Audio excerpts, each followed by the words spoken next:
Well, good evening, everybody, and welcome to this meeting of the Cabinet on Monday, the 19th of January, 2026. We're in the Council Chamber, Cardiff District Council, inside the building. It's just after 6:30. If there is any fire alarm this evening, it is a genuine fire alarm. And obviously, we would ask that you then make your way through the fire exit to the gathering points outside the building without using the lifts. We will move to the main agenda. The main agenda, as I have it, starts off with item 1, which is apologies for absence. We do have one apology tonight. Councillor Asher is unwell, so she won't be here this evening. Item 2 is declaration of members' interests. Anyone, any interests at all that they wish to raise? Item 3 is the information exchange from portfolio holders. I do have my portfolio holder information exchange detail, which I will happily read out. And obviously, we then got all the commentary later on the budget, but this is the normal part of the agenda. Firstly, I would like to announce that I have asked officers to put forward an expression of interest for Market Harbour to be considered the Town of Culture for 2028. I feel we have an amazing creative and cultural sector that includes a wide range of community groups and businesses. We have a historic town with a cultural quarter featuring a library, museum, theatre, the old grammar school and St Dionysius Church in it. We have a fantastic range of events in the town, bringing in thousands of people each and every year to entertain our residents and generate footfall for businesses. We have a unique story to tell, a willing volunteer base and a great offer to make. We will give it a go. I was delighted that despite the weather just before Christmas, we managed to plant the first official tree, an oak tree, on our land as part of the rewilding project scheme. I was even more delighted that the Lord Lieutenant, on behalf of His Majesty the King, agreed to plant the tree and put his name on the plaque. By I say his name, I'm referring, of course, to both the Lord Lieutenant and His Majesty the King. We will be bringing a fuller report to Cabinet in March with a more detailed business case and with updates following the partner steering group meeting, which is being held tomorrow night, and the subgroup meetings, which will be following very soon. I do feel disappointed that the opposition have declined to take up the offer of participating in all the meetings, and as such, they will not be involved in the shaping the future of this scheme and our district. The offer will remain open. I've also recently taken part in a meeting of deeply concerning subject of suicides, and a follow-up meeting will take place in February. It is a subject that is difficult to talk about for many, but it is more prevalent than people think, and the impact is more than significant. We must keep talking about it and helping where we can. I've asked officers how our new car parking machines are, and I'm pleased to report that we are no longer receiving any issues with regard to their use. Customers are now in the swing of using the machines, including secured refunds via Sainsbury's. The overall feedback is that the machines are much quicker and easier to use, which was our intention. Finally, I want to mention local government reorganisation. I don't want to mention it, but I have to, unfortunately. I can confirm that I've asked Neil O'Brien MP to facilitate a meeting at Westminster with the ministers in charge of reorganisation to share our significant concerns about the whole process, but specifically the Leicester City Council proposal, which would see Blaby, Obion, Wixton and Harbour merge with the city. I'm strongly opposed to this, and I feel sure the vast majority of our residents will be too. I'm very grateful for Neil's support, but no news as yet on the request. I've also talked with Alicia Kearns on the same subject. That's Alicia Kearns MP. We have 3 MPs in case people weren't aware of that covering our district.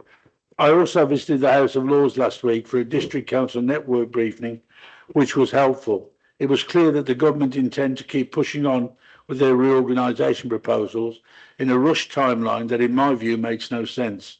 But they will be consulting very shortly on the proposals they received from Leicester and Rutland and Leicestershire, and I can assure everyone I will be fighting any possible merger with the city or any land grab by the city until the very end. It is not what the residents want. It does not make any logical sense, and I'm pleased to say our MPs are all in agreement. If anything, North City South is the best outcome for Harbour. I'm happy to take any questions you may have on that. Yeah, can I just pick up, Chair, on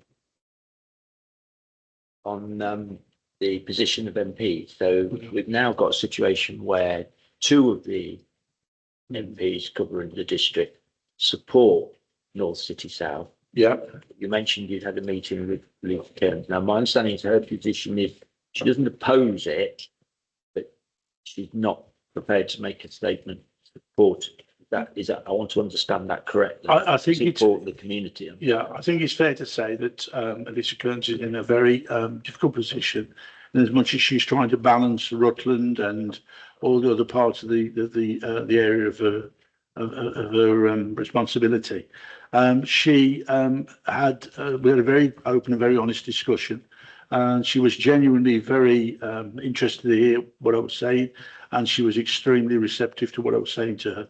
I was very grateful. What she did say was that she's not going to speak out against North City South, but because of the possible alternatives she may have in mind for certain parts of her area, that obviously it would be difficult for her to actually come out and openly support it. And I do understand what she's saying. So what we've got in my belief is that none of the MPs are going to speak out against us. Two of the MPs are openly going to support us. And I suppose the best way I would summarise, in my opinion, what Alicia Kearns' view is that ours is the least worst alternative of the ones that are on the table.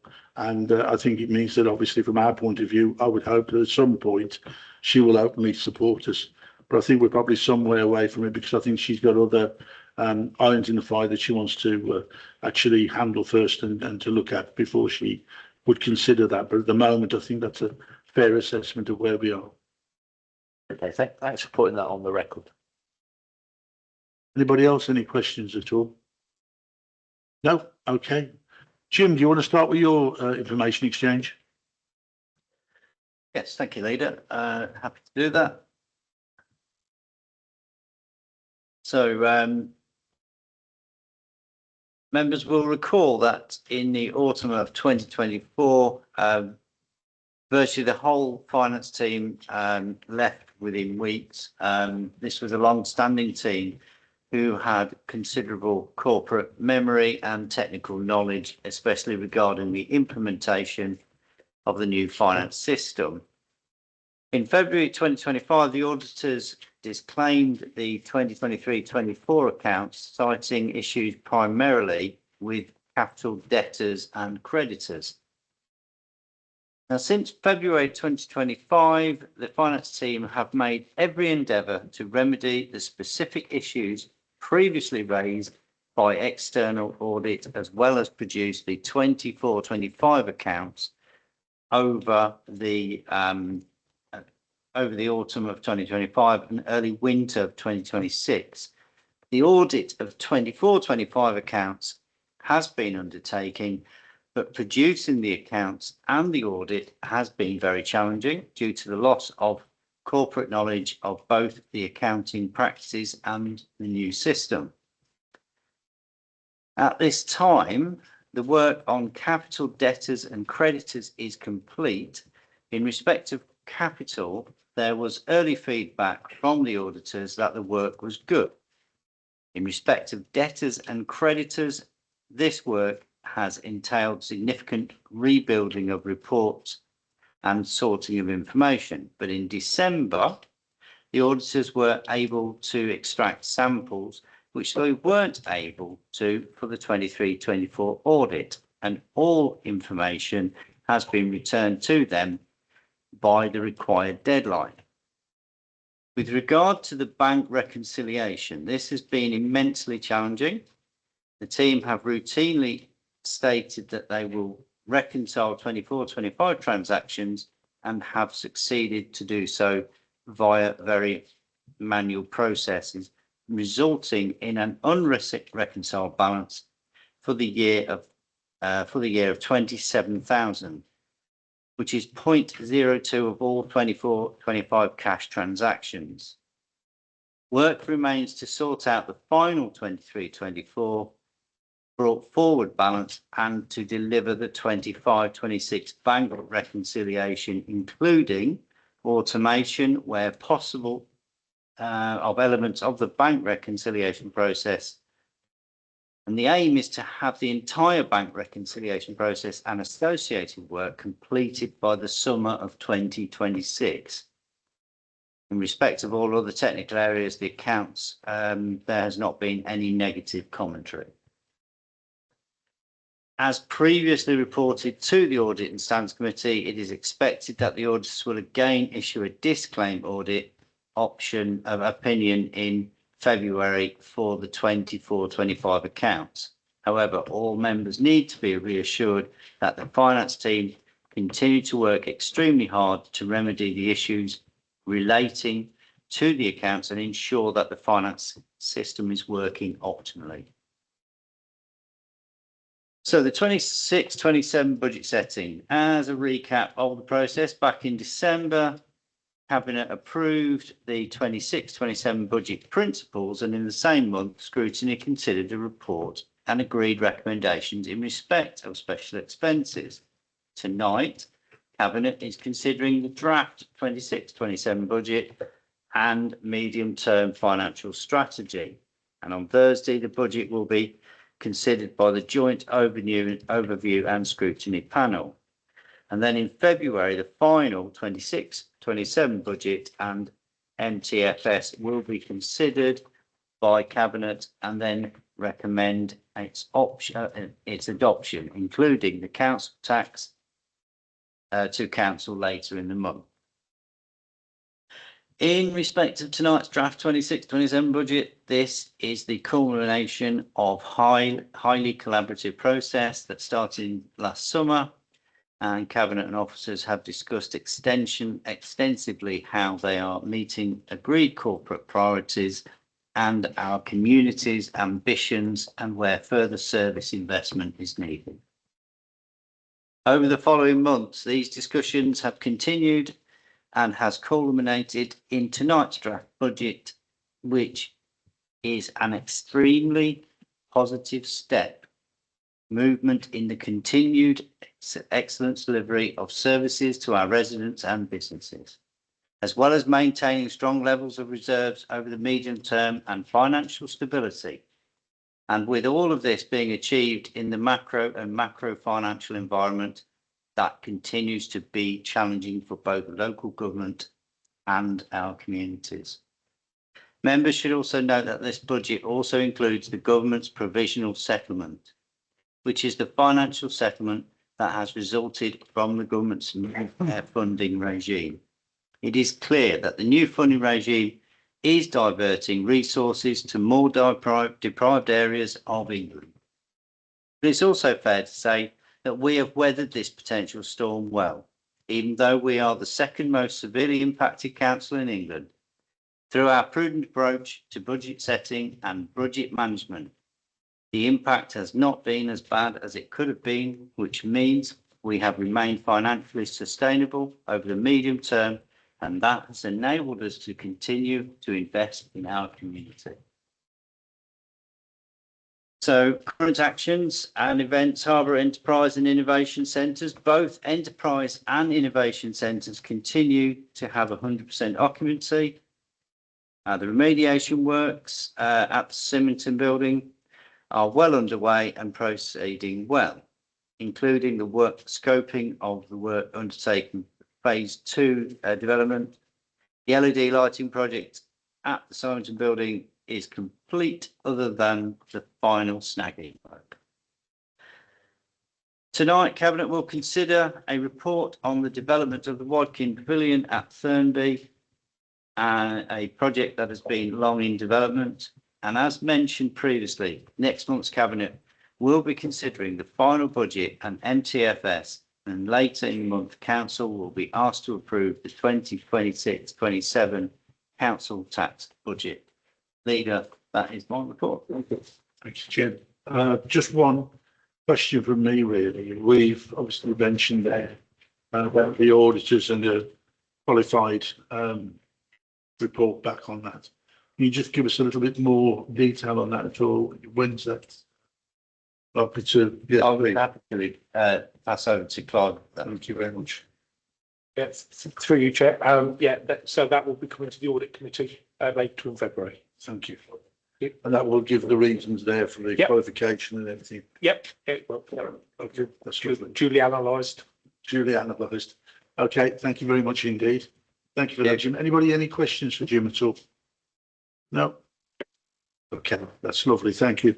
Paul, over to you. Thank you, Leader.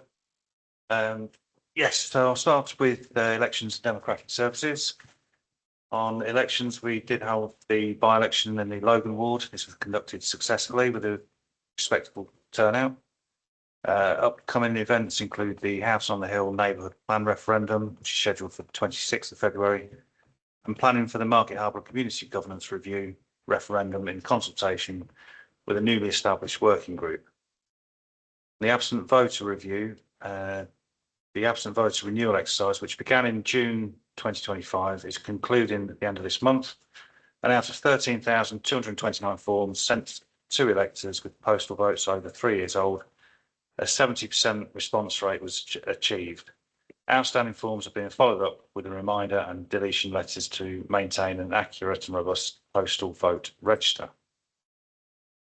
The annual canvass is now complete with a 79% household return rate, which marks a 7% increase from the previous year. Publication of the electoral register was delayed due to the Logan ward by-election, but now has been distributed to all members. Governance work, there's policy updates are underway for anti-money laundering, anti-bribery, counter-fraud policies with expected presentation at the February Audit and Standards Committee. Our contact centre last month in December saw the year's lowest interaction volume, which is consistent with seasonal patterns. Revenues and benefits issued fewer council tax reminders and no summonses before Christmas. Garden waste services was closed in December, which obviously led to a substantial drop in related interactions.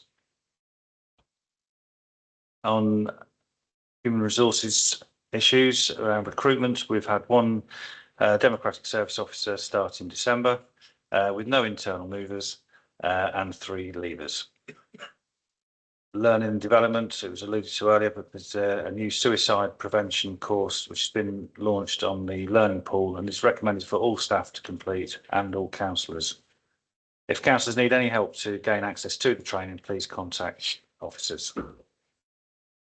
The staff awards, the STARS Awards event in December was held successfully, and new organisational values, Our View, launched in November, are being discussed and then embedded across all teams. The local government or association has a national recruitment campaign running. It starts on the 5th of January, runs through till the 15th of February. This is being supported by our comms team. Staff who began as apprentices with the council are being interviewed to share their career journeys on recruitment web pages to demonstrate the opportunities that working in the council brings.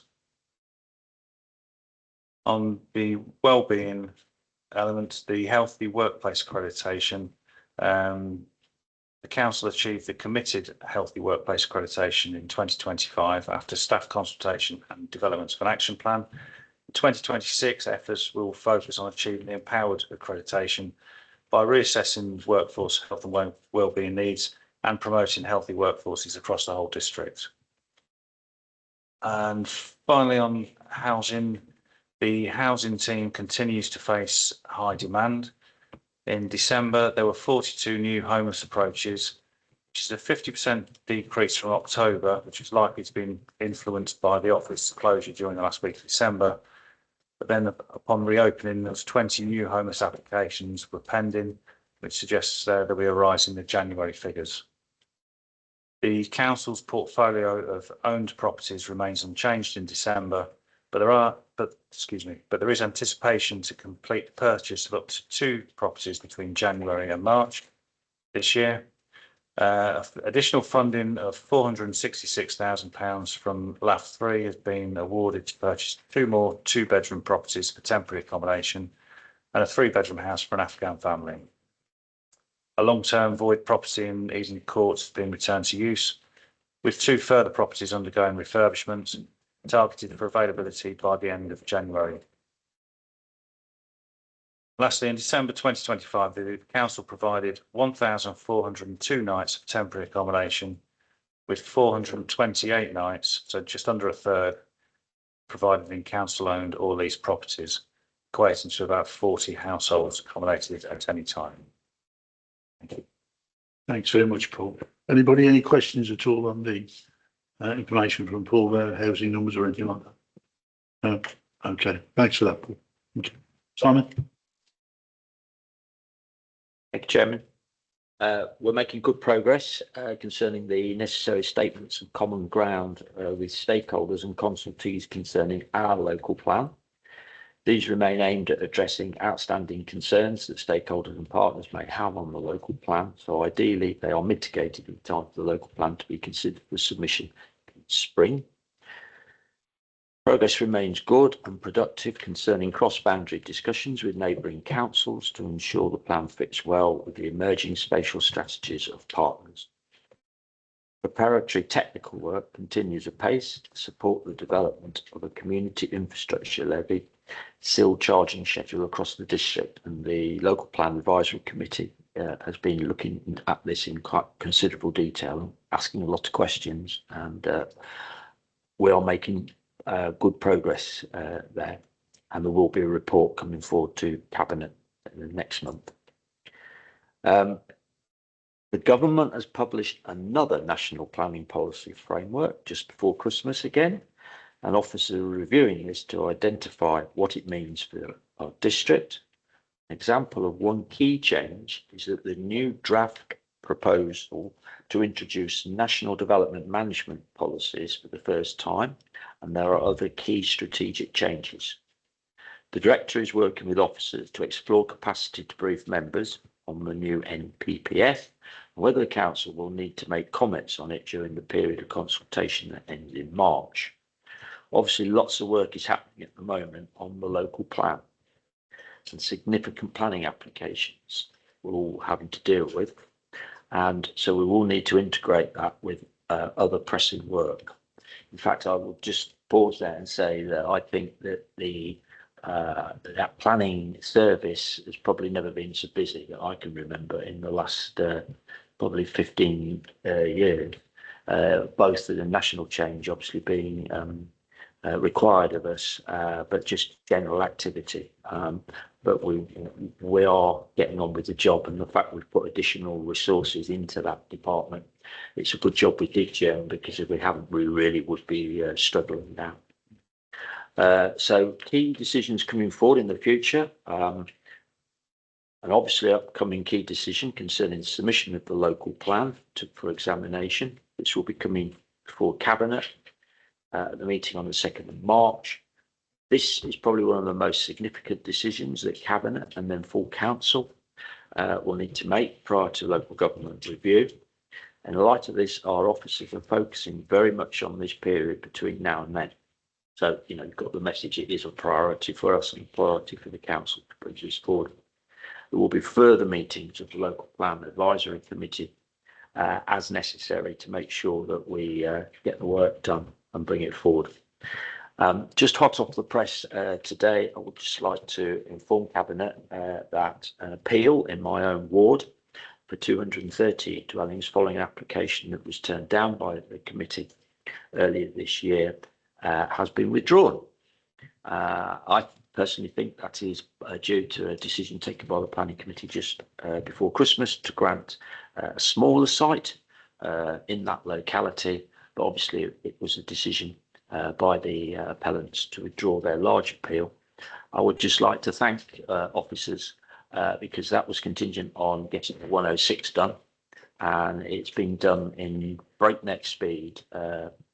Both officers in legal and in planning and county officers have been involved in that.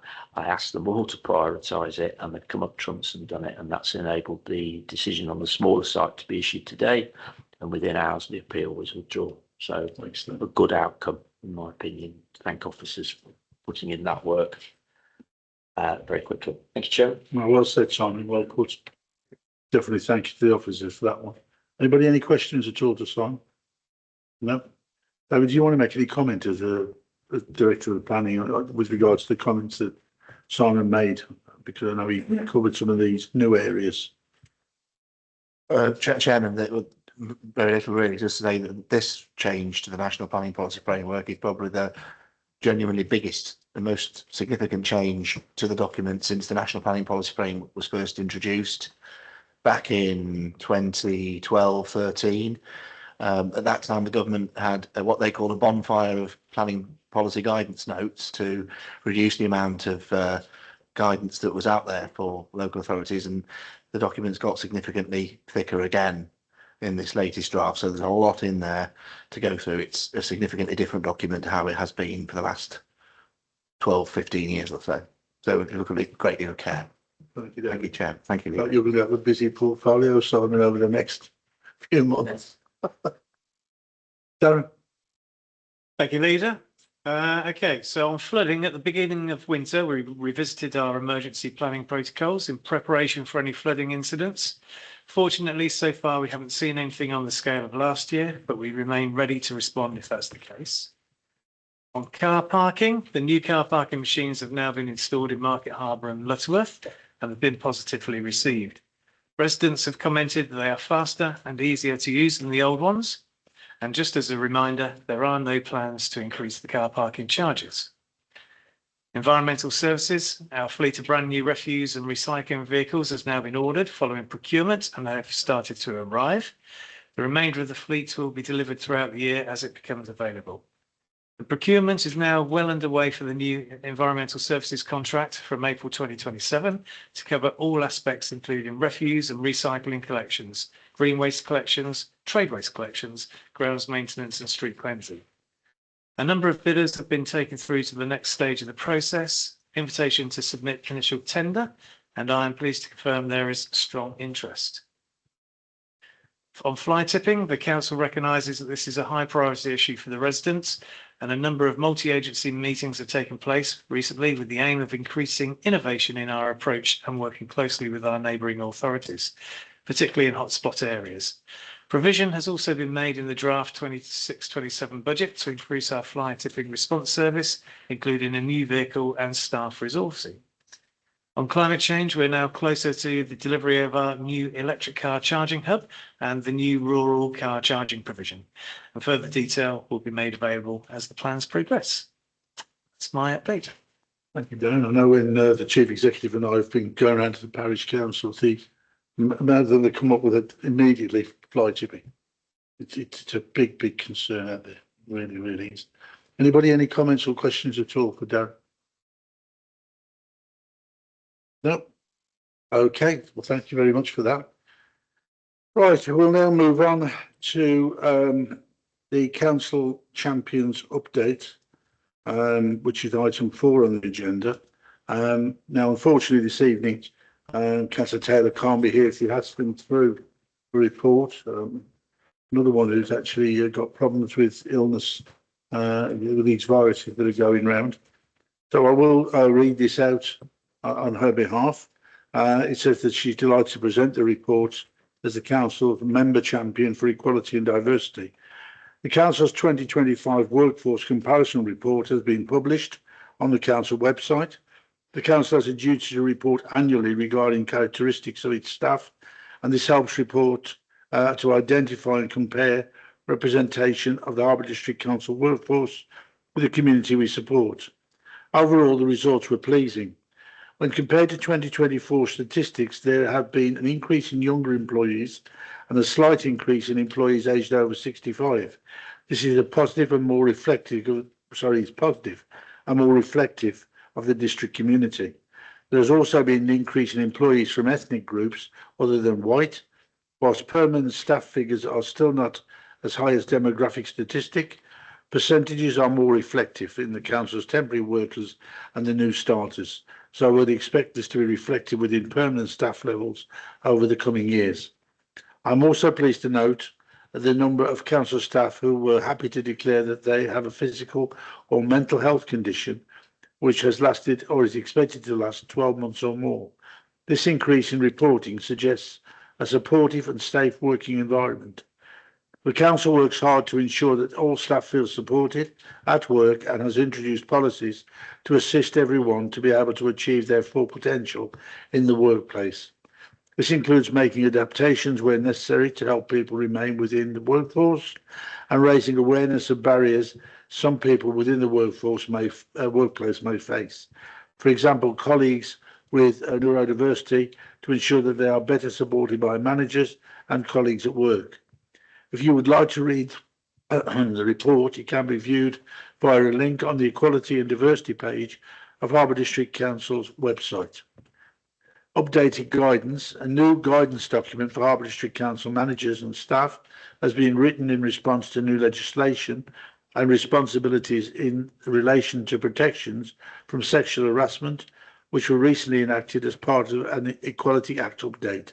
For those members who have completed the online equality module, you will be conscious of the new legislation, though the information contained within the module and the importance of ensuring everyone is aware of the impact of certain behaviours.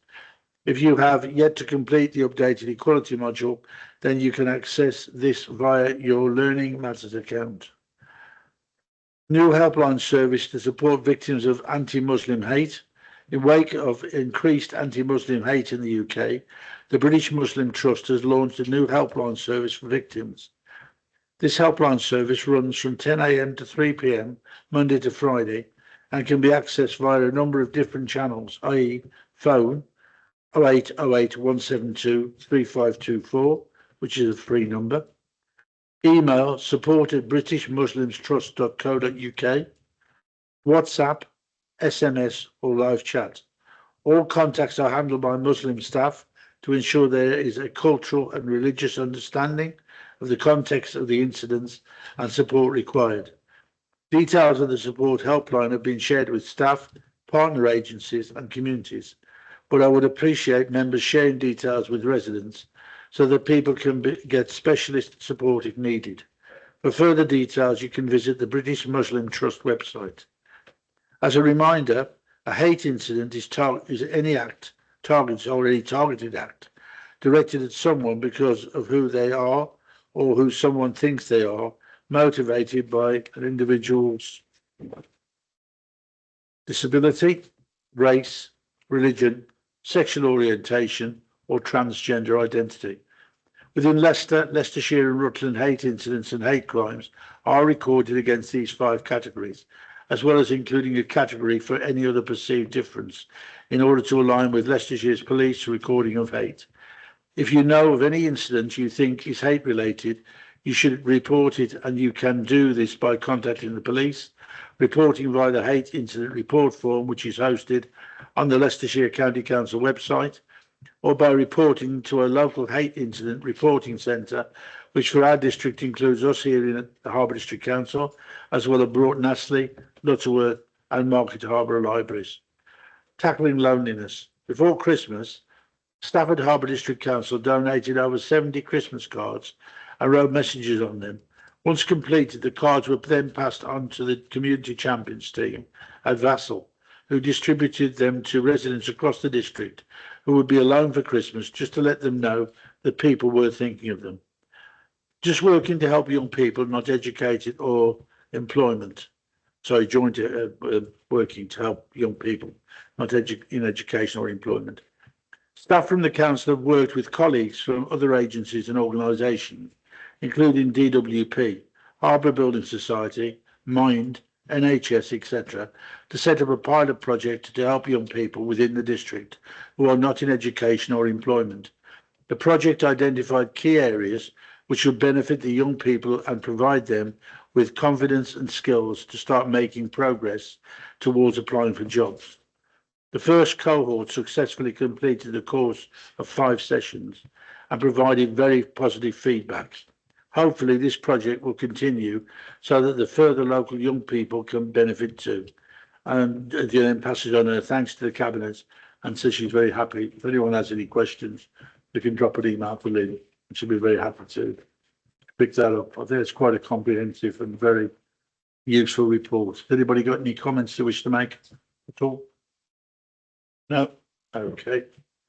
Just say I wholeheartedly welcome the reports and all the updates. I did have one little question though. I was just wondering, did the council make any changes to policies regarding the previous EHCR ruling on Sex and the Equalities Act? It's now been withdrawn, but I just wondered if we got caught up in that. I'd have to ask the question on that. I don't know the answer to that. In essence, we are waiting for further guidance to be issued following the ruling, because we tend to follow that guidance that's then issued corresponds with them. So I think the position at the moment is a little bit uncertain, but we do keep it under review. Yes. No. Any other questions? No. I don't have the updates from Councillor Asher, as I say. Unfortunately, she's gone downhill, and that part hasn't been passed through to me. We now move on to item 5, which is questions to Cabinet. As far as I know, there are no questions. We then move on to item 6, which is the draft minutes of Cabinet from the 1st of the 12th, 2025. I think everyone's seen a copy of them. Is there anything on there at all? Or is everybody happy with them? Yeah, well, I propose to move that they be signed. There's a seconder. Thank you, Darren. All those in favour? Anyone against? That is carried.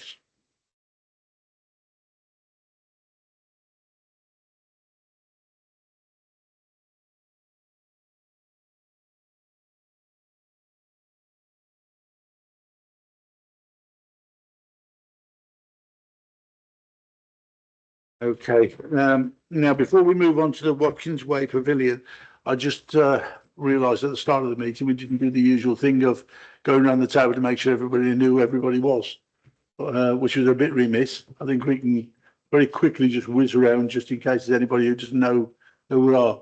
So shall we start with you, Jim? Do you want to? Yeah, hi, yeah, Councillor Jim Knight. I'm the finance portfolio holder. Councillor Paul Beadle, for corporates and wellbeing. Simon Goldson, portfolio holder for planning. Councillor Darren Widdywis, climate change and neighbourhood services.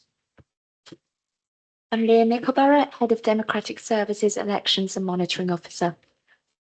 John Richardson, Chief Executive. Clive Mason, Director of Resources in Section 151. Good evening, Kat Hartley, Director of Communities and Wellbeing. Good evening, David Atkinson, Director of Planning. Ella Newman, Democratic Services Manager. Hi, it's Councillor Beadle noted. I'm the Democratic Service Officer. Liz Elliott, Deputy Chief Executive. I'm Anne Eagle, I'm Head of Property Services. Good evening, Gabriella Micah, Asset Officer. So we should have said that right at the start of the meeting. But I was just conscious that we'd actually done that at the previous meeting, which was 45 minutes before. And obviously I just got it ticked on my list and thought, hang on, I haven't done that again. So welcome, nice to see you. And I'm Phil Knowles, I'm the leader of the council. So we can now move on from that. Thank you very much. Item 7, Watkins Way Pavilion, Essential Compliance, pages 21 to 54, which I've got marked here. And we will ask you to make some comment on that, Jim. I know this is a very important essential refurbishment. So obviously it's going to be something I think we're going to be quite interested to discuss. Jim, do you want to introduce it, please? Yes, thank you, Leader. Yeah, well, in summary, this is to seek approval to undertake essential refurbishment and compliance works at the Watkins Way Pavilion. And the proposed works include roof renewal and insulation, concrete and structural repairs, full window replacement, drainage repairs, installation of an accessible WC and refit decoration of toilets, changing rooms and associated work. And these are necessary to ensure compliance with statutory requirements and to maintain health and safety and longevity of the building. Completion of the work will allow negotiations with interested parties to secure the future community use of the building. And the cost is anticipated to be, am I okay to say that figure? Yeah, it's on the open Oh, document. that's right, Yeah. good. 495,000 to be included in the capital programme for 2026-27. It's recommended that Cabinet approves the inclusion of the refurbishment of the Watkins Way Pavilion into the capital programme 26-27 at a total project cost of 495,000. To carry out procurement and delegate authority to the Director of Resources and Section 151 officer, together with Head of Legal Services, and negotiate and finalise the award of the contract to the preferred bidder, subject to the final contract being within the allocated capital budget. And obviously the reasons are really as outlined, to ensure that the council appoints a suitable contractor to undertake the essential refurbishment and compliance works at Watkins Way Pavilion, and to bring the building to an acceptable standard, and to ensure compliance with statutory requirements, health and safety matters, and being fit for purpose through a capital scheme in 26-27. Enabling negotiations with interested parties to secure the future community use of the building. Thank you, Jim. That's lovely. Now, some officer comments on this one? To indicate. Through you, Chair, I'll pass to Caroline if she'd like to add some comments. You're down there somewhere, Caroline. Thank you, Chair. Yeah, I think it's worthy to note that we're looking at section 106 as well to help fund this project. So there will be a report going to the SIP committee in March. Yeah, for consideration there. Okay, Thank you. Happy to take any questions. lovely, thanks. Any other comment from the officers at all? Orange, you want to come in on this one? Yes, thank you, Chairman. So this is in my ward. It's a welcome report. The building is in a rather poor state of repair. It is in theory available for community use and hire. The problem is when anyone goes to look at it with regard to holding a community event there or party or meeting or something, they generally come away rather disappointed. But this investment therefore is welcome because this is structural repairs, but I'm hoping this will then lead to the possibility of other funding by more locally generated for like being able to what I would call improve the fabric and make the building better, more basically better quality and more accessible to community groups to use it, because essentially it's used very well in the summer. It could be used more, I'm sure, but outside the cricket season it's not used much at all. So there's lots of opportunity here, and if we can get it right, get the structural work done as this report indicates. It's got a horrible old Crickle metal windows. It does require some improvement. So, perhaps we're putting this in the capital programme. Big investment in Thurnby. In fact, I can't remember when this council was made such a big investment in Thurnby for many, many years. So it's generally welcome. If we can crack on and get the work done before the summer and the cricket season, that will be great. Thank you very much, Chairman. Happy to support. Anybody else want to make any comments at all? I mean, it's further evidence, as far as I'm concerned, of our commitment to the communities that we want to put everything in the best possible order that we can, and to make our community areas as user friendly as they can possibly be, and to the best quality that we can get them to. And I think it's it's nice to see this scheme actually on the table. I know it's been talked about for many, many years about needing something done. Jimmy, you wanted to move this? Yes, please, Chair. I'm happy to move this. Is there a seconder? Yeah, second. Okay. Anybody else want to make any comments at all? No? Okay, well, all those in favour, please show. Anyone against? That is carried unanimously. Before we move on to item 8, which is the draft budget 2026-27. I'm conscious that this could be quite a lengthy item, so I'm going to suggest we have a 10-minute comfort break, and then we can kick off and we can clear the whole item in one go. So we will reconvene at 7:30.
Okay, so it's 7:30, we're reconvening the meeting. We now move on to item 8, which is the draft budget 2026-27 and the medium-term financial strategy.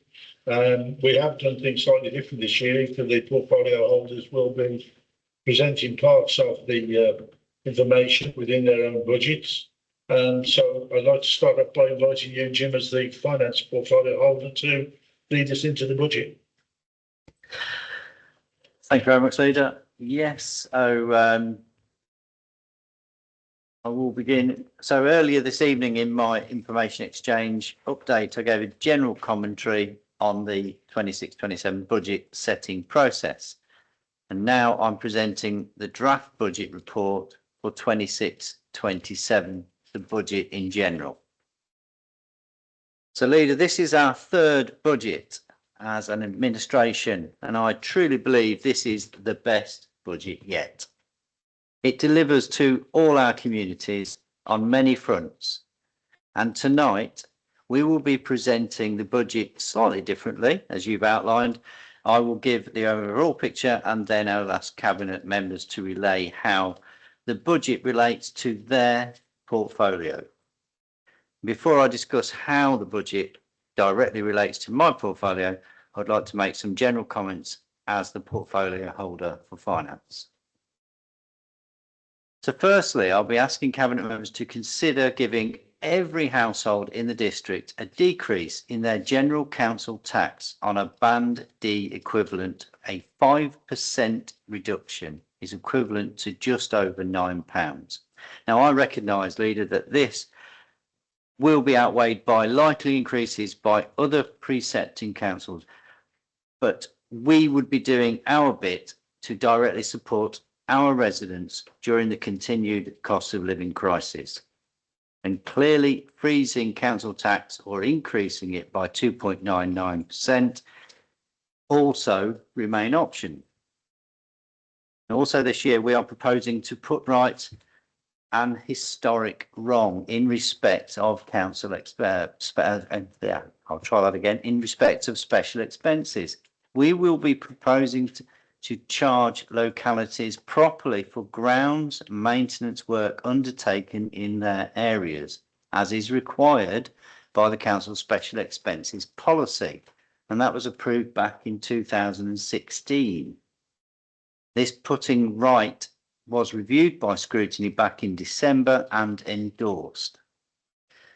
From April 2026, the government is introducing a new funding regime for English local government. And this change has been promised by previous governments for around 10 years. And as a district, we have received very significant growth over the past few years, and we are anticipating a significant impact. And we have not been surprised. We are the second most impacted council in England. However, we have weathered this storm well through our approach to prudent budgeting and management of our medium-term financial strategy.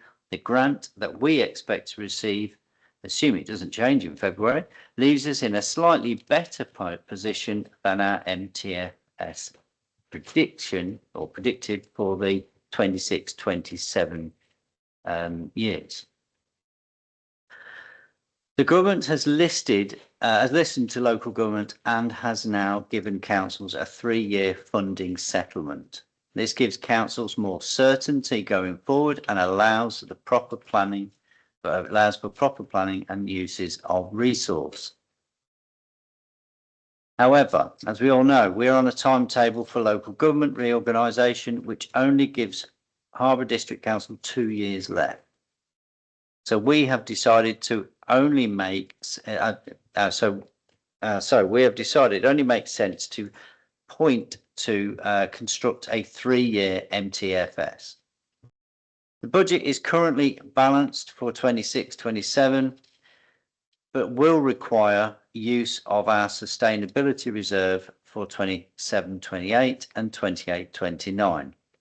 I can confirm to Cabinet that everything in this budget is affordable within the resources we have, and we will be carrying very significant reserves into the unitary authority in 28-29. We will also be using the extended producer responsibility funding to contribute to services and the business rate pool monies, which the leader and Councillor Asher will cover. But I can confirm the pool will not be operating in 26-27 due to the business rate reset and all other authorities withdrawing from it. I will ask the leader to comment further shortly, but this budget is aimed at giving back, putting right and investing in our communities. You will now hear the detail of what this budget includes from each portfolio holder, but I will start us off. In Appendix 4, little 2, for finance, the net changes within the service total 58,000. The two budget ticket items are in relation to interest and investment income. This budget is being increased by 310,000. The Bank of England hasn't decreased its bank rate as quickly as expected, and therefore, to reflect this, we have profiled our investment income forecasts. This additional income directly supports the day-to-day activities of the council. Housing benefit. With the ongoing cost of living crisis, the council must support its community. Over the past couple of years, the council has started to see significant increase in the cost of housing benefit rent allowances. This is the amount it must pay over the local housing allowance that the government provides subsidy for, and the expected additional cost next year is 250,000. For assets which include two business centres, the Harborough Innovation and Enterprise Centres, the net change within this service is 168,000. The big ticket items are recruitment of capital assets officer to support the delivery of the capital programme in time for local government reorganisation. This is at a cost of 54,000. The making permanent of the current apprentice within quick response team, cost of 44,000, and the team undertakes a programme of small and medium-sized property maintenance work, as well as a range of other manual maintenance and operational tasks. It ranges from replacing fencing around our car parks to repairs and fixtures and fittings, supporting the updating works at the temporary accommodation houses we're buying to support homelessness. This work is growing, and the recruitment of an apprentice last year, increasing the team to 2, has meant more of the work can be done more quickly and gives the service some resilience. This team saves the council from having to continually procure external contracts for small and medium-sized work. The team also provides extensive support during elections in the distribution of polling station equipment and eventual collection and clean-up.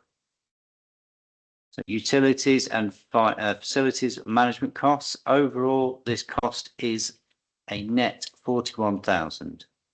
It includes primary increases in the cost of gas, electricity and water, along with inflation increases for the council's mechanical and electrical and FM contracts. Now in Appendix 4, small 1X, regarding special products, the main investment here is within the finance team, totaling 187,000.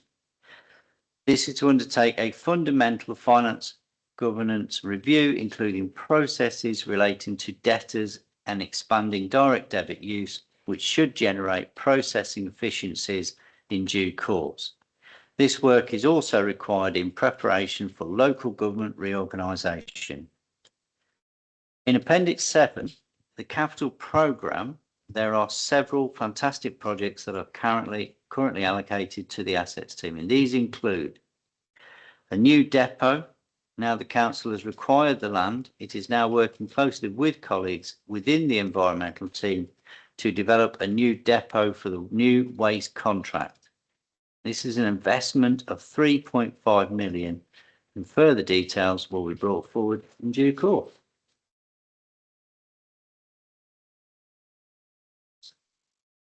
Okay. Second. Sorry, I haven't got another bit. Beg your pardon. Aha.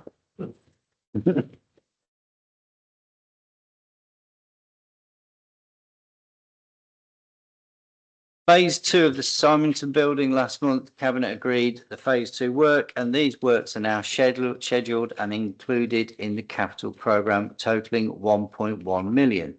This will secure the fabric of this most prestigious of buildings and ensure it can be considered as the local government hub in a new unitary for residents.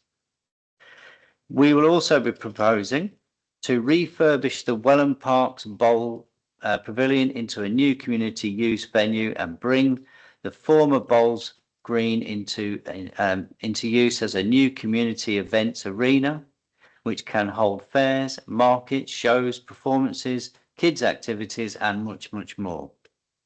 We also propose to improve the facilities at the Symington Recreation Ground for the current users, and this will be developed further during the year.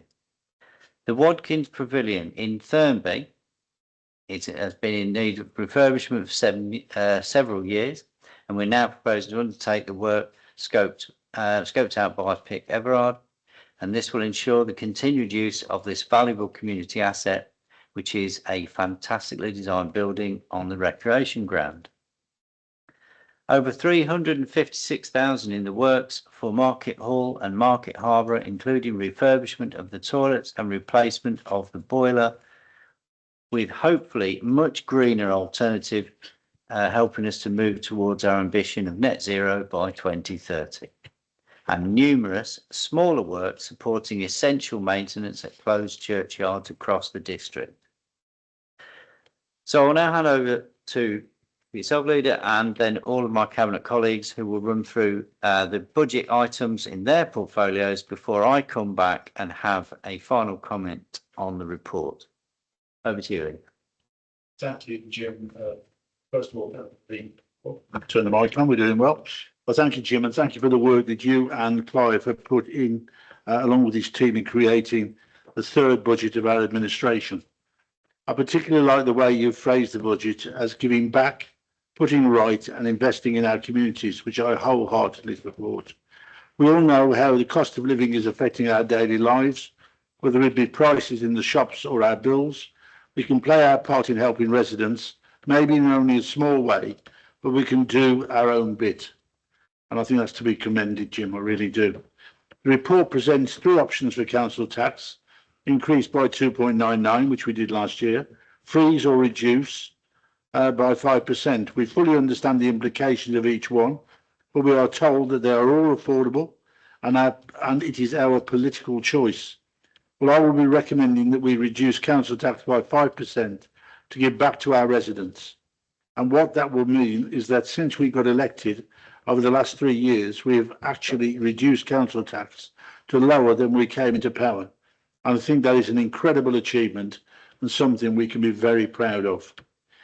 I'm also pleased to see we are going further, though. We will continue to freeze our green bin charges for residents and freeze our council parking charges in Market Harbour and Lutterworth. Recycling is important to us, and we have not increased charges since we came to power, and we value our town centre businesses, and on top of improving the machines, which were slow and hard to use, we've invested to make them faster and easier to use and not increase charges once. Again, we're giving back and helping out where we can in respect of the car parking machines. You will hear a range of proposals within each portfolio area shortly, but I do want to mention putting things right.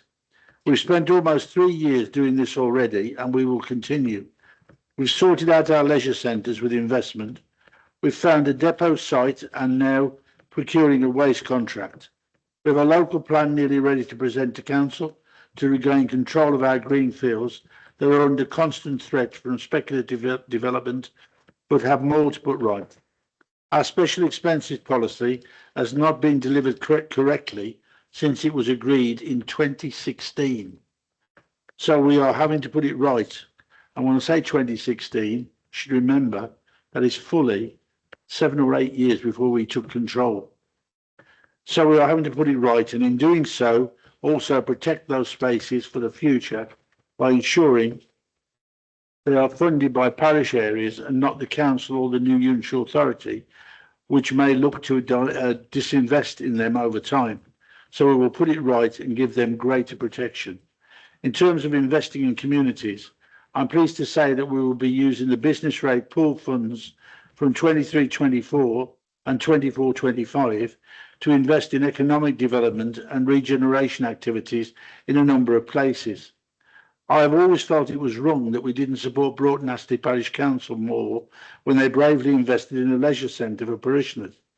I'm happy to propose we right that wrong, and in doing so make sure that we do the same in other areas, and potentially with Fletney Parish Council as they start their redevelopment on the creation of new sports facilities there. As I say, that's a potential place to invest in Fletney, but obviously it will very heavily include the ward members' involvement. This will be full involvement of the parish council, as they say, and the ward members, which will be covered in more detail in Councillor Ash's report. From my visits around parish councils, I've heard strong feelings about the range of subjects, and I'm pleased to say that we will be resourcing support for fly tipping or anti-fly tipping, enviro crime and dog control issues, and the poor delivery of service from management companies.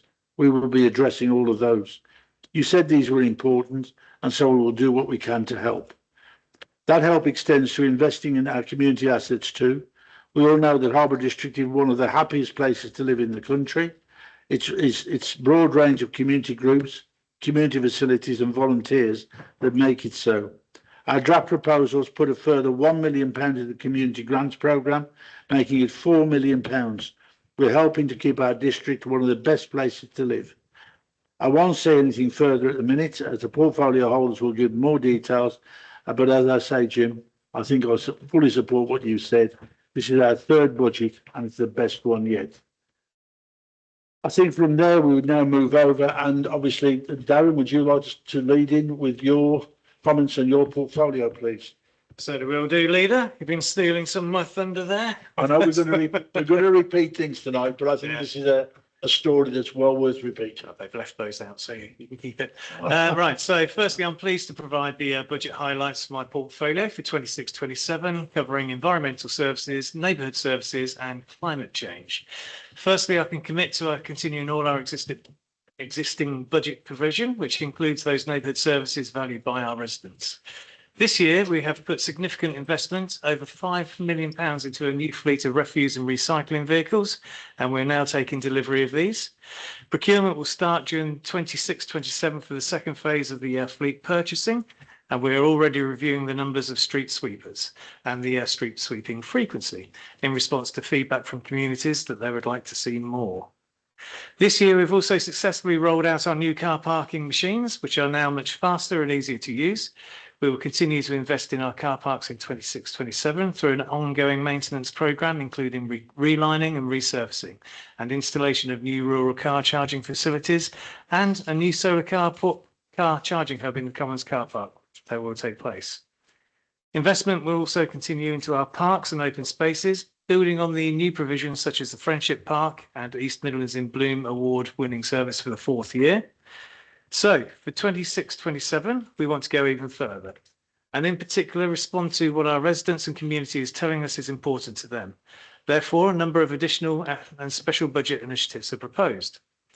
We understand that whilst fly tipping frequencies have decreased over the last 5 years and continue to do so, there are some hotspots across the district which are causing real concern, mainly in rural areas. These locations continue to be blighted almost on a daily basis, and therefore we are proposing to invest revenue and capital funding into more resources, including increased staffing and a special vehicle. This new enhanced service will enable us to do more preventative campaigns, quicker investigation, respond to reports faster, and deploy the latest in innovation. We will complete. It's just disappeared, excuse me. We will complete our review of CCTV provision and invest where required, whether that be and invest where required, whether that be new technology or moving resources for increased monitoring to ensure that we're all keeping our communities safe. Talking of keeping our communities safe, we will be investing in our new Enviro Crime Officer post, which will focus on residents' issues relating to our dog control orders. We will visit hotspots, spot areas to target dogs off leads, dogs fouling, fly posting, illegal signage, and ensure that we work closely with parishes where issues are reported. A brand new waste cleansing and open spaces contract will be awarded in the autumn. This will follow a robust procurement process, which is currently underway and which will ensure best value and best quality for the service. The contract, at over £5 million per year, is the council's biggest single contract, which demonstrates the impact the service makes to every single resident. Finally, there was a significant amount of work in 2025 to kickstart the Rewilding Harbour project, including the land purchase, establishment of a partnership, creation of a full governance structure, ecological surveys, volunteer briefings, and a tree planting, to name just a few areas. 2026-27 will see a real delivery start, and budget provision has been made to accelerate this work through an officer dedicated to the work. A business plan is being brought to Cabinet in March, which will make clear the community, social and business value alongside the environmental benefits envisaged. And that is the budget from me.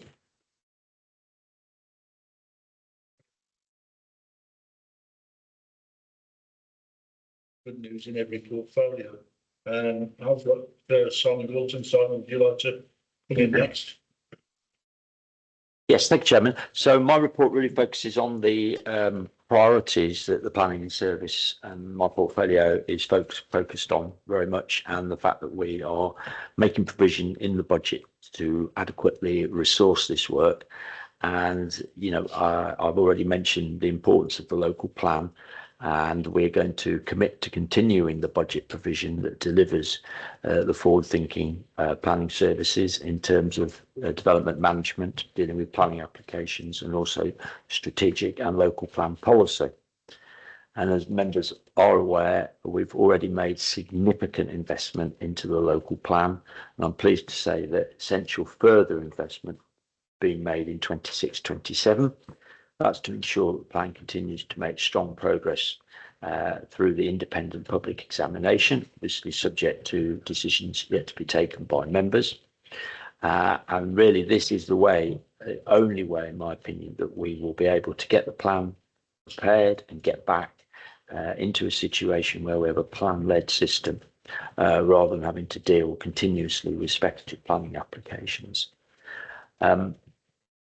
And as I've already indicated earlier, that means some really important key decisions being taken in March with review to submitting the plan to the inspector for public examination. I'm also pleased to say that there's further significant investment in this budget in the planning service to enable a really strong officer team being assembled, and we need that to stay in place to progress the local plan to adoption as quickly as possible. And closely linked to the ongoing preparation of the plan for district investment is being made with proposed introduction of a community infrastructure levy. That requires an enormous amount of work, and that would move us to a contributions tariff-based approach for the district. This will strengthen the council's ability to secure essential infrastructure to support the plan-led development that will be coming through the local plan. This funding is in two parts. Firstly, resources are being made available for the technical SIL preparation work being led by our planning policy service. And secondly, further investment is being deployed to fund subsequent integration, introduction and governance of SIL across the council. The investment to enable this essential work coming forward is coming from the Leicestershire Business Rates Pool. In the light of the national government's determination to deliver 1.5 million houses, it's possible that the council may need to invest further in local planning document over the upcoming few years. In the light of this, I'm pleased to say that further investment is being made in the strategic and local planning service to enable this to be done. It's likely the council will need to prepare what is termed in the new planning system a Gateway 1 document, setting out further strategic planning principles to meet the government's requirements with future local plans. Government's guidance on this is not yet confirmed, but notwithstanding this, we are making further investment to enable this work to be resourced when the details are known. Further capacity investment is being made into the Council Development Management Service to enable us to further strengthen our highly experienced officer team, and this will enable the first-class service provided to communities to be even better. I'm proud of the high caliber work that our officers are doing every day in the development management team, and this investment will strengthen our ability to provide that service. Important investment is also being made into highly valued neighbourhood plans, making the support service with investment being made in referendums, which we referred to earlier, neighbourhood plan for Houghton on the Hill that will take place in February, or referendum will. This will ensure the plan progresses towards being made and that the parish has an up-to-date neighbourhood plan to ensure that plan-led development is delivered, supported by essential infrastructure and not speculative development, hopefully. But last by no means least is the pursuit of the administration's determination to get to grips with the scourge of underperforming open space management companies across the district and the inconvenience they can cause to our local residents' lives. Investments being made in a new officer to work with these poorly performing open space management companies. This will ensure those management companies deliver what hard-working residents expect them to deliver. And if they fail to perform up to the standards expected, to investigate ways how their performance can be improved, or the open spaces concerned can be moved over to the maintenance of a parish or even this district council contractors. I hope both the Cabinet and the community of the district can see from this comprehensive list of further investments in services provided by the Planning Directorate, the administration is serious about maintaining its strong grip on planning related matters and putting in place the tools to enable our experienced and capable officer team to deliver the best possible planning service to communities across the district going forward. Thank you, Simon. Excellent. A lot of good stuff in there as well. Can I ask you, Paul, if you'd like to give your commentary on now, please? Thank you, Leader. Yes, I'm pleased to relay several measures related to my portfolio as follows. Firstly, all Cabinet members will be aware that we've struggled to recruit to our legal team for a number of years now, despite many recruitment attempts. We are going out one more time shortly to try and recruit a new head of legal services, but we are having to increase our legal staff and budget costs to cover the increased costs relating to having locum support to undertake the work in the meantime. On a more positive note, we will be making our project and transformation officers permanent. The confirmation that local government reorganisation is happening means we have a significant amount of work to do now in preparation, but also as part of the inevitable change process to a new unitary. These teams will be essential in delivering a smooth and effective transition for the council and its services. I'm pleased to report that we will be completing our DocuSign project this year, which will save us time and increase our efficiency. We will also be investing in our information governance to ensure we are up to date and organised, ready for the new unitary authority. Talking of local government reorganisation, we will be setting aside £1 million to ensure we have resources to undertake the necessary works in whatever shape or form they come. And this resource will allow us to get in the very best shape possible for residents. I'm more than delighted to confirm, as the leader has briefly outlined, that we will be bringing back customer access to some services to the ground floor of the Sillington building. We have set aside resources to give access to residents to the services they most want, and will be undertaking a review in the coming months to inform how we do this, and will be shaped through some pilot work to be undertaken in spring. This offer will help to make the case to ensure we have a presence in Market Harborough for whatever local government option is chosen through reorganisation. We are pleased to confirm the purchase of additional temporary accommodation. Properties will continue through a mixture of local authority housing fund allocation and capital investment. This strategy continues to generate savings for the council through reducing temporary accommodation costs. And in terms of provision for young people, we are showing our commitment to ongoing engagement and involvement through making permanent our young person's engagement officer, who has been instrumental in setting up the youth council and a range of other initiatives. Thank you for that, Paul. And I think it's important there that we've commented on the bringing back of customer services, as in some way, shape or form downstairs. I think that's vitally important. We've talked about it before, and we said we would get around to doing it, and we are. Now, it would be quite easy for me now to sit and read out the report from Councillor Asher, but I think probably the easiest thing to do would be to ask the director. Kat, would you mind doing this so that you can read through the report that Councillor Asher had prepared and which should be presented tonight in her name? Thank you. Of course. Yeah, I've spoken to Councillor Asher. Obviously, we wish her a speedy recovery. She has agreed. We can read this out on her behalf. So I'm very pleased to do that this evening. So pleased to be able to join Cabinet colleagues in sharing the budget proposals for this forthcoming 2026-27 year in my portfolio. Firstly, I can make a commitment that the investment we have made into the areas of culture, leisure, economy and tourism over the last few years will continue. We are committed to making the district a great place to work, live, visit and play. Following the significant multi-million-pound investment in the last few years into our two leisure centres in Market Harborough and Lutterworth, we will continue to support their improvement and enhancement where opportunities arise. We are now also proposing to extend improvements to other leisure facility locations, and I'll provide more information on this in a moment. Following the successful delivery of a number of additional sports facilities in 25-26, such as the new petanque provision and refurbished tennis courts, we will continue to look at how we can diversify our offer. You have already heard from Councillor Knight about the refurbishments planned for Welland Park Bowls Pavilion and Green, and also at Thurmby and Simonton Recreation Grounds. And through my community engagement team and sport and physical activity teams, we will look to secure external funding wherever possible to enhance and maximise investment into these precious community facilities.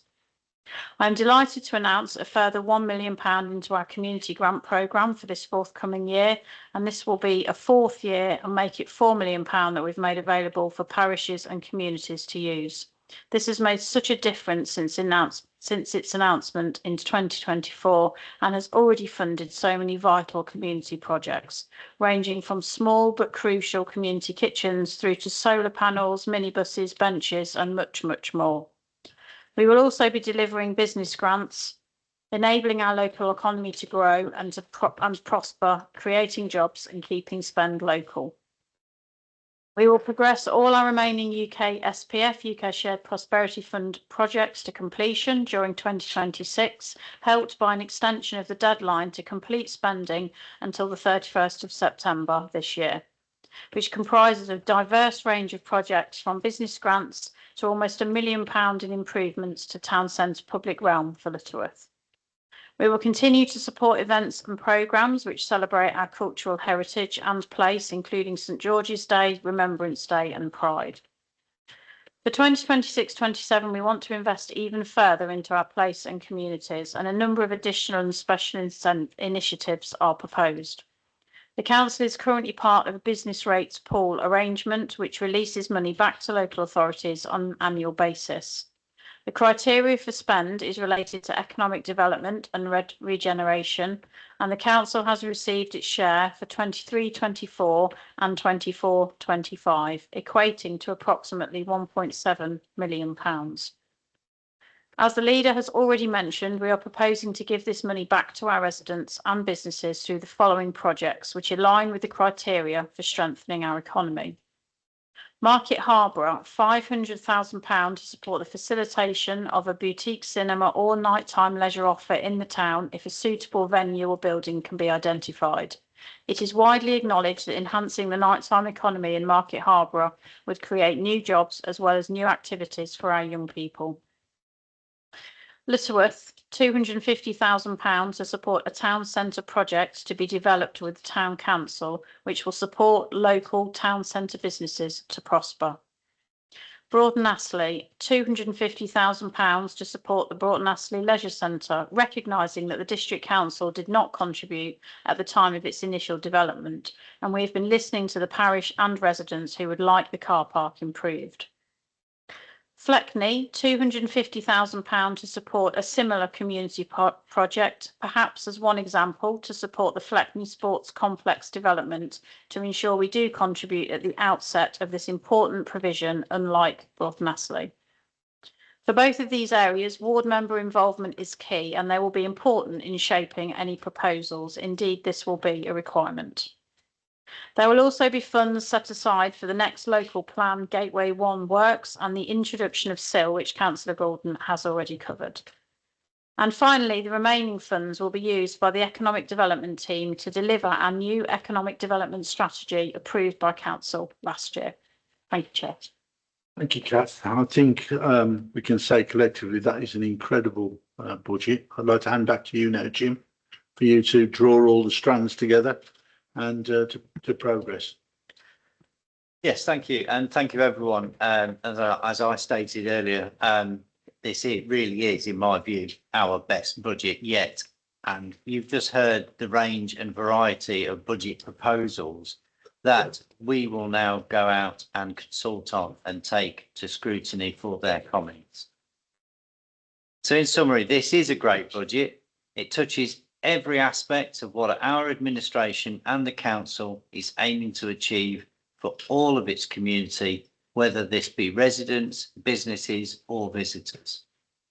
And we have consistently said we are community focused and this delivers for our community.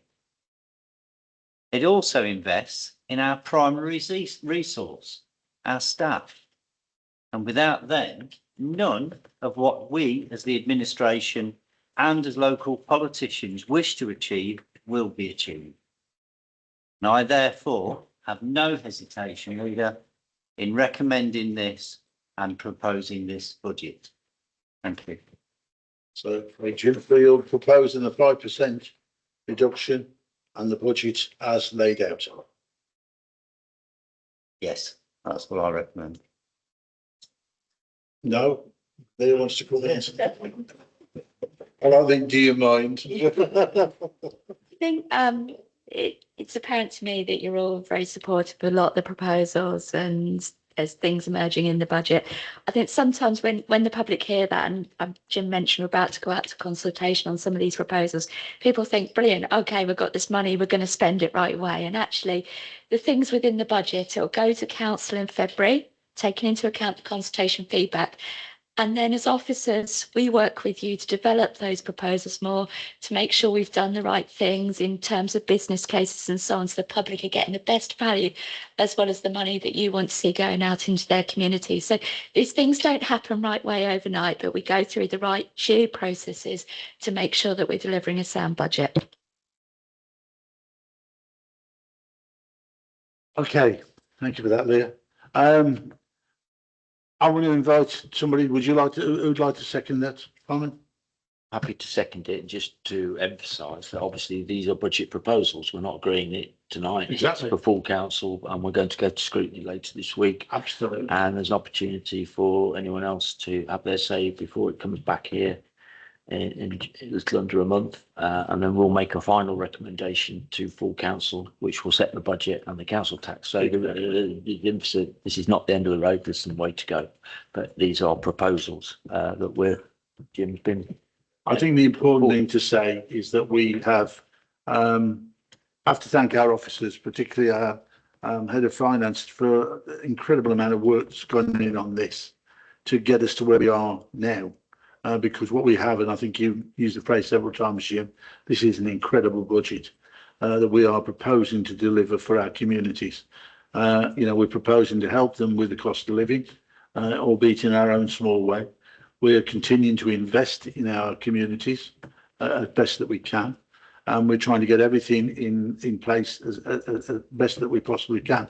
And I would quote our Deputy Chief Executive's favourite phrase on this: we're trying to make sure that the sock drawer is tidy before Harbour District Council ceases to exist. So we're trying to do everything we possibly can to make sure we've got all of that in place. Thank you for that one, Liz. Before I move on to get any further comments of members, is there any officer comment at all? Any officer would like to put in? No? Thanks for the sock drawer, Liz, as I said. Very kind of you. John, do you want to say anything? No? Okay. Any member of the cabinet who wants to make any comments at all? I was just going to reaffirm it's the commitment to the pillars that we've put into our corporate plan. Community first in everything we do, and we're putting money where our mouth is. Well said. So it has been moved and seconded that this is our draft proposal for the 5% cut and for all of the investment that we've outlined. And as Simon's quite rightly said, this now moves on through all the next and appropriate channels within the council for commentary and hopefully subsequently for adoption. But it is now going to move through the council processes. So all those in favour? Anyone against? That is carried unanimously. Thank you very much. I think that's the last item on the agenda. So at 12 minutes past 8, I declare the meeting closed and thank you all.